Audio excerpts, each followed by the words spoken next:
بسم اللہ الرحمن الرحیم الحمد للہ رب العالمین والصلاة والسلام علی رسولہ الکریم قال اللہ تعالی فی القرآن المجید والفرقان الحمید فاعوذ باللہ من الشیطان الرجیم بسم اللہ الرحمن الرحیم اللہ ولی الذین آمنوا یخرجہم من الظلمات الی النور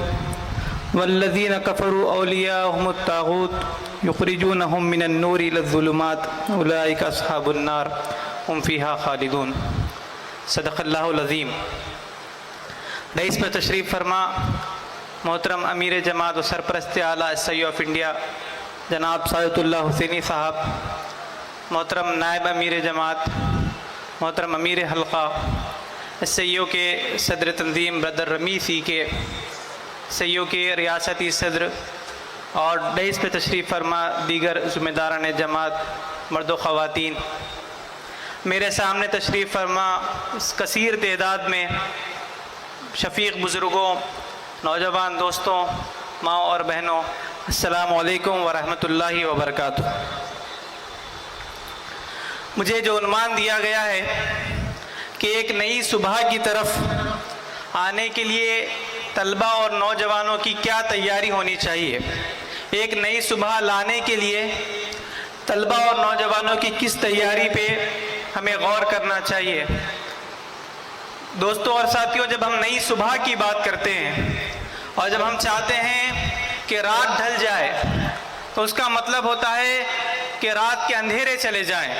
اور جب ہم صبح کا مطلب لیتے ہیں تو عام طور پر مطلب یہ لیتے ہیں کہ سماج میں اجالا آ جائے، سماج روشن ہو جائے۔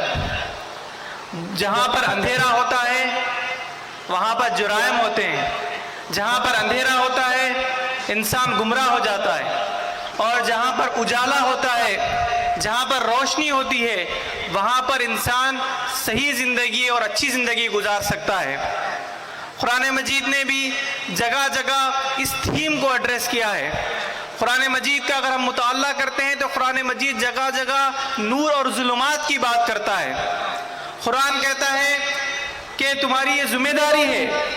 اللہ تعالیٰ نے قرآن مجید میں فرمایا الف لام را کتاب انزلناہ الیک لتخرج الناس من الظلمات الی النور باذن ربہم الی صراط العزیز الحمید۔ الف لام را، ہم نے کتاب اس لیے نازل کی تاکہ تم انسانوں کو اندھیروں سے نکال کر روشنی میں لے کر آؤ۔ یعنی یہ جو رات کے اندھیرے ہیں، یہ جو ظلمات کے اندھیرے ہیں، اللہ تعالیٰ نے بتایا کہ قرآن مجید کو نازل کرنے کا مقصد یہ ہے کہ تم ان اندھیروں کو مٹا کر، ان اندھیروں کو ختم کر کے تم انہیں اجالے کی طرف لے کر آؤ، اللہ کے اذن سے ایک صراط عزیز الحمید کے راستے پر۔ تو یہ ہمارا امت مسلمہ کا مشن ہے، امت مسلمہ کا مقصد ہے، وہ یہ ہے کہ ہم اندھیروں سے انسانوں کو نکال کر روشنی میں لے کر آئیں۔ یہ ہمارا مقصد ہے کہ الہی ہدایات کی روشنی سے سماج کو منور اور روشن کرے، اور یہ جو ظلمات اور یہ جو اندھیرے ہمیں نظر آ رہے ہیں اس پہ ہمیں غور کرنا ہے، اور اس بات کو بھی غور کریے کہ قرآن مجید ظلمات ایک پلورل سینس میں استعمال کرتا ہے کہ بہت اندھیرے ہیں، لیکن نور، روشنی وہ ایک ہے اور وہ اسلام ہے۔ اگر ہم غور کریں تو بہت سارے ظلمات ہیں، بہت سارے اندھیرے ہیں جس کو چھٹا کر، جس کو چھانٹ کر ایک نئی صبح لے کر آنا ہے۔ لیکن میں خاص طور پہ ایک دو چیزوں پہ آپ لوگوں کی توجہ چاہوں گا۔ ایک اندھیرا، ایک جو ظلمات میں سے ایک جو ہم اندھیرا دیکھتے ہیں وہ اللہ تعالیٰ نے قرآن مجید میں سورہ بقرہ میں بتایا، اللہ تعالیٰ نے بتایا کہ اللہ ولی الذین آمنوا یخرجہم من الظلمات الی النور۔ اللہ ایمان لانے والوں کا ساتھی ہے جو انہیں اندھیرے سے نکال کر روشنی میں لے کر آتا ہے، اور جو لوگ کفر کرتے ہیں وہ طاغوت کے اولیاء ہیں، اور وہ لوگ چاہتے ہیں کہ انسانوں کو اجالے سے نکال کر اندھیرے میں لائے۔ تو یہ جو لڑائی ہے حق و باطل کی، اندھیرے اور اجالے کی، اس میں غور کریں تو ایک جو اندھیرا نظر آتا ہے وہ آج کے دور میں خاص طور پہ طلبہ و نوجوانوں میں وہ خواہشات پرستی کا اندھیرا ہے، وہ ہیڈونزم کا اندھیرا ہے کہ ایک بد اخلاقی اور بے حیائی کا طوفان ہمارے نوجوانوں کے سامنے موجود ہے۔ اور خاص طور پر اس انٹرنیٹ اور ٹیکنالوجی کے زمانے میں جہاں پر ایکسیسیبلٹی انسانوں کی بڑھ گئی ہے، خاص خاص طور پہ ہمارے نوجوانوں کی بڑھ گئی ہے، تو اس نے اس خواہشات پرستی کے دلدل میں ہمارے نوجوانوں کو پھنسایا ہے۔ اور یہ جو جدید مغرب کی تہذیب ہے، جس نے نعوذ باللہ یہ کہا تھا کہ خدا مر گیا، تو آج دیکھتے ہیں کہ انسان جو ہے، انسان کے اخلاق اور انسان کی تہذیب بھی مر رہی ہے۔ اور اس مغربی تہذیب میں اگر ہم غور کریں کہ اس نے انسان کو زمین سے چمٹا دیا، اس کا تعلق اس کے رب سے توڑ دیا، اس کا تعلق الہی ہدایات سے اس نے توڑ دیا۔ اور جب ہم دیکھتے ہیں کہ ایسا ہوتا ہے تو انسان جب الہی چیزوں سے، روحانی چیزوں سے، خدا سے اور الہی ہدایات سے دور ہو جاتا ہے تو وہ زمین کو چمٹ جاتا ہے، وہ اپنے خواہشات کا غلام بن جاتا ہے۔ اور آج ہم دیکھتے ہیں کہ نوجوانوں کی یہی صورتحال ہمیں سامنے آتی ہے۔ اللہ نے قرآن میں اس سے ہمیں وارن کیا تھا، ہمیں وارننگ دی تھی اور کہا تھا وَلَا تَكُونُوا كَالَّذِينَ نَسُوا اللَّهَ فَأَنسَاهُمْ أَنفُسَهُمْ، تم ان لوگوں کی طرح مت ہو جاؤ جب انہوں نے اللہ کو بھلا دیا تو اللہ نے انہیں اپنے آپ سے بلا دیا۔ اور یہی لوگ فاسق ہے۔ جب ہم اللہ سے اپنے رشتے کو توڑ دیتے ہیں اور جب انسانیت اس رب کے راستے کو اور رشتے کو توڑ دیتی ہے تو انسان اپنے آپ کو بھول جاتا ہے۔ اس زمانے کو کہا جاتا ہے کہ یہ crisis of meaning and morality کا زمانہ ہے، کہ یہاں پہ میننگ کی بھی کرائسس ہے، یہاں پہ اخلاق کی بھی کرائسس موجود ہے۔ آج نوجوانوں میں بڑھتے ہوئے ڈپریشن کے مسئلے، بڑھتا ہوا انڈیویجولزم دیکھتے ہیں۔ انڈیویجولزم یعنی اپنے ہی خول میں بند ہو جانا، یہ نوجوانوں میں ایک بڑھتی ہوئی چیزیں ہمیں نظر آتی ہے۔ اور نوجوانوں نے خاص طور پہ اپنے ڈیزائرز کو اپنا خدا بنا لیا ہے۔ قرآن مجید میں کہا تھا ارأیت من اتخذ الہہ ہواہ، کیا تم نے اس شخص کے حال پہ غور کیا جس نے اپنے خواہشات کو اپنا خدا بنا لیا؟ تو آج کے انسان کا مسئلہ یہ ہے کہ اس نے اپنے چوائس کو، اس نے اپنے نفس کو، اس نے اپنے خواہشات کو اپنا خدا بنا لیا، اور اس کا جب تعلق اپنے رب سے ٹوٹ گیا تو اس کے بعد وہ لغویات میں، اس کے بعد وہ تکاثر نے، اس کے بعد اس نے اس دنیا کی رونق میں اپنے آپ کو کھو دیا، اور زندگی کو کوئی ڈائریکشن کے بغیر، زندگی کو کسی اخلاق کے بغیر، زندگی کو کسی ایک بہتر میننگ کے بغیر آج کا نوجوان گزارتا ہوا نظر آتا ہے۔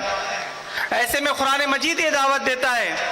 اور اس قرآن مجید کے پیغام کو لے کر عیسائیوں یہ دعوت دیتی ہے کہ اس تکاثر اور لغویات کے زمانے میں ہم چاہتے ہیں کہ نوجوان تقویٰ کا راستہ اختیار کرے۔ اس تکاثر اور لغویات کی جھاڑیوں میں ان کو چاہیے کہ وہ تقویٰ کے راستے پہ چلے، اپنے دامن کو بچاتے ہوئے چلے۔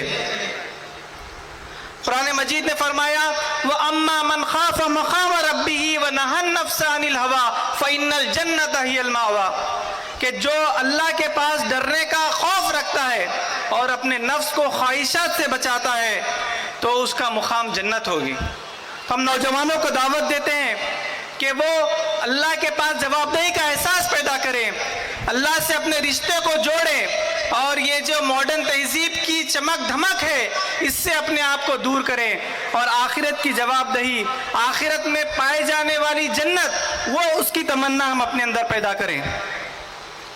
دوسری بات اگر ہم غور کریں تو آج کے زمانے میں جہاں ایک طرف شیطان اور نفس کی غلامی میں انسان مبتلا ہے، وہیں قرآن مجید کہتا ہے کہ اولیاء الشیطان، یعنی شیطان کے جو دوست ہیں، جو طاغوت کی طاقتیں ہیں، جو اندھیرے کی طاقتیں ہیں، وہ انسان پہ ظلم کرتی ہے، انسانوں پہ ظلم و جبر کر رہی ہے، انسان کی دنیا میں زندگی گزارنا تنگ کر دے رہی ہے۔ اس کی سب سے بڑی مثال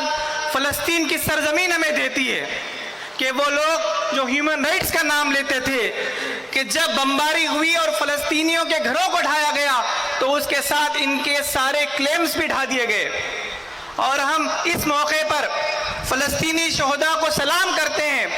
فلسطین بہادر مجاہدوں کے حق میں دعا کرتے ہیں،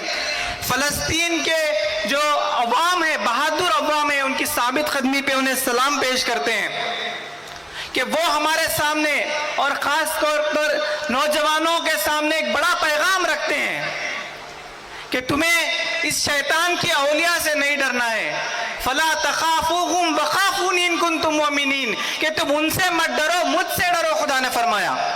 کہ اگر تم ایمان رکھتے ہو تو تم اس طاقتوں کے آگے، تم اس مفادات کے آگے، تم اس نفع و نقصان کے آگے مت جھکو، بلکہ تم سچ کے آگے جھکو، تم حق کے آگے جھکو، چاہے باطل کتنا ہی طاقتور ہو، چاہے وہ ہتھیار سے کتنا ہی لیس ہو، چاہے اس کے پاس ٹیکنالوجی کتنی بھی موجود ہو، لیکن تمہارا رشتہ اپنے حق کے ساتھ ہونا چاہیے، اپنے خدا کے ساتھ ہونا چاہیے، انصاف کے ساتھ ہونا چاہیے۔ یہ عملی شہادت آج کی فلسطین کی سرزمین ہمارے سامنے پیش کرتی ہے۔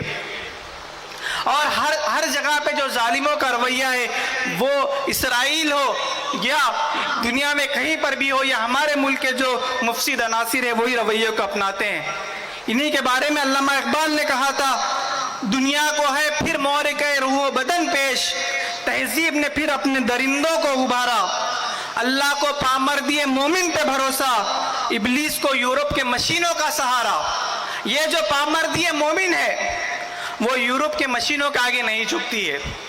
یہ پامردی مومن ہمارے نوجوانوں کے سامنے پیش کرنا ہے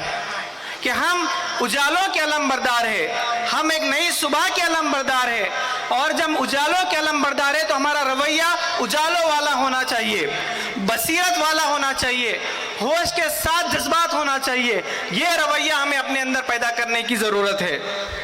عیسائیوں، یہی پیغام طلبہ اور نوجوانوں میں عام کرتی ہے کہ آپ کی خود کی زندگی یہ اجالوں والی زندگی گزرے۔ آپ جب سماج میں ہو، آپ جب اپنے محلے میں ہو، آپ جب اپنے خاندان میں ہو، جب اپنے کیمپس میں پڑھتے ہو، چاہے جاب کرتے ہو، تو آپ ایسی روشنی ہو جہاں پر دیکھ کر لوگ ایمان کی روشنی لوگ محسوس کریں۔ اسی کے کام کو آگے بڑھانے کے لیے عیسائیوں قائم ہوئی ہے۔ جب ہم اس دنیا میں روشنی رکھیں گے، جب اس دنیا میں ہم صبح کے لیے کوشش کریں گے، تو اللہ تعالیٰ نے وعدہ فرمایا کہ جو دنیا میں روشنی کے ساتھ جیتے ہیں، اللہ تعالیٰ قیامت میں بھی انہیں روشنی عطا کرتا ہے۔ قیامت میں بھی ان کے پاس نور ہوگا اور وہ دعا کریں گے کہ اللہ ہمارے نور کو مکمل فرما دے۔ تو ہماری یہ جو کامیابی ہے اس دنیا کی حد تک نہیں ہے، بلکہ اس کے بعد آنے والی دنیا کے لیے بھی ہمارا کام ہونا چاہیے۔ وہاں پہ روشنی کی تلاش، یہ بھی ہمارا مقصد اور مدعا ہونا چاہیے۔ تو میں امید کرتا ہوں کہ یہ جو اندھیرے کی طاقتوں سے لڑنا ہے، یہ جو اجالوں کا پیغام ہمیں لے کر جانا ہے، یہ ہر مسلمان کی ذمہ داری ہے۔ یہ قرآن مجید کو نازل کرنے کا مقصد اللہ نے بتایا، یہ امت مسلمہ کی ذمہ داری ہے کہ وہ اجالوں کے پیغمبر بنے، وہ اجالوں کو لے کر اٹھے اور اس ظلمات کے فریب کو کے پردے کو چاکے اور اس کے بعد ایک نئی صبح کو لانے کے لیے کوشش کرے۔ اللہ تعالی ہماری ان سب کے سلسلے میں مدد فرمائے۔ رب اغفر وارحم وانت خیر الراحمین۔ سبحان ربک رب العزت عما یصفون، والسلام علی المرسلین والحمد للہ رب العالمین۔ زندہ